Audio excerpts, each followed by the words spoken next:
Be Quiet a décidé de revisiter son pur rock. Alors il s'agit d'un Ventirad, si ma mémoire ne fait pas défaut, il est sorti il y a quelques années, 6 ans, et on a le droit donc à une version qui s'appelle tout simplement le pur rock 2.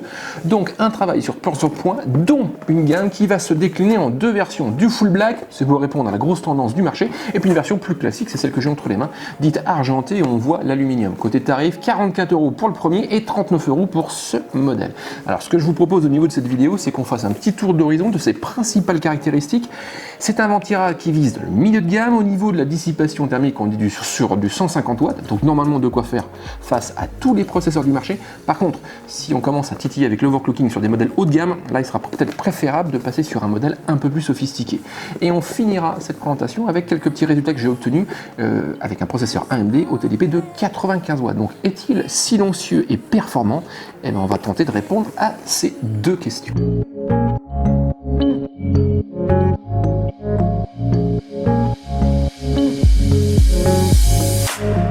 Alors avant de regarder le bundle, côté packaging, c'est plutôt classique pour Be Quiet, un noir généralisé. On va retrouver aussi les données techniques que vous avez ici, en particulier tout ce qui est compatibilité avec les différents sockets du marché, la présence d'un ventilateur de 120 mm au niveau équipement, avec bien sûr ces données techniques qu'on va regarder dans un tout petit instant, et surtout donc cette grosse appellation dont je parlais au niveau de l'introduction, cette dissipation thermique maximale de 150 watts au niveau du TDP. Alors, au niveau du contenu, donc ça se présente de cette manière-là.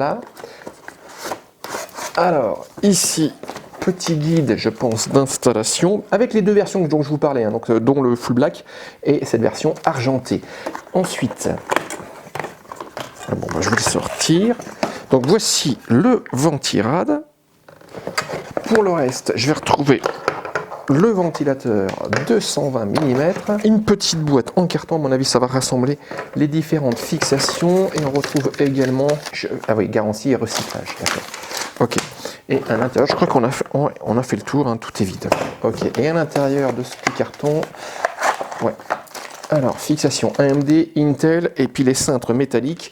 Alors même, du coup, il y en a 4, donc on peut installer deux ventilateurs en mode push-pull, donc un qui va aspirer l'air et l'autre qui va l'extraire. On retrouve donc un Ventirad 10 tours avec une base qui va évacuer sa chaleur vers une multitude d'ailettes en aluminium, donc empilées de manière verticale.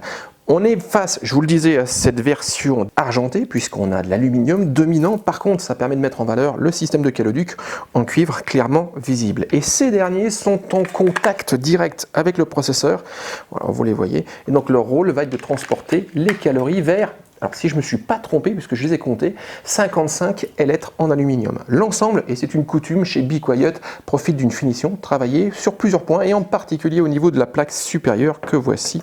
Donc cette dernière propose un look industriel avec des vis 6 pans. On a le rappel Be Quiet, donc de la marque. Au niveau des dimensions, on est sur du 87 par 121 mm pour une hauteur de 155 mm. On remarque un design dit asymétrique, ça concerne les différents caloducs. Donc du coup, le Ventirad, lorsqu'il est mis au niveau de la carte mère, est légèrement déporté vers l'arrière du boîtier, libérant ainsi l'espace au niveau des différents caloducs. Donc si on rajoute le ventilateur qui va être placé de cette manière-là, voilà, ça permet d'éviter tout problème de compatibilité avec l'usage de barrettes mémoire haute. Donc design asymétrique. Au niveau de la prise en charge des différents sockets, bon, c'est compatible quasiment avec tout ce qui existe sur le marché. Au niveau d'Intel, on a du LGA 1200, 2066, 1150X 2011, et chez AMD, ça va de l'AM4 à l'AM3+, en passant par du FM2+, puisque c'est ce que j'ai utilisé au niveau du test.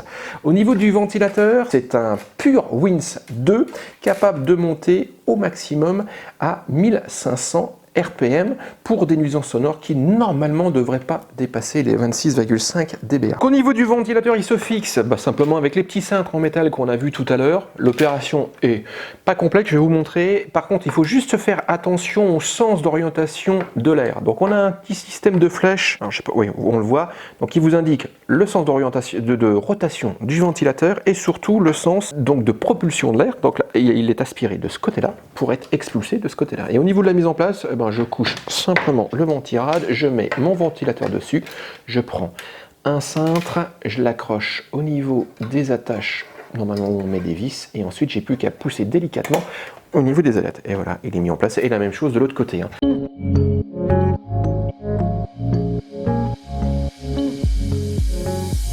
J'ai testé ce ventirad avec une plateforme AMD cette fois-ci, donc la voici, je vous l'ai préparé. Au niveau du processeur, c'est un Athlon X4 8800K au TDP de 95 watts. Donc là, il y a un autre ventirad, vous l'avez vu, hein. Donc monté dessus.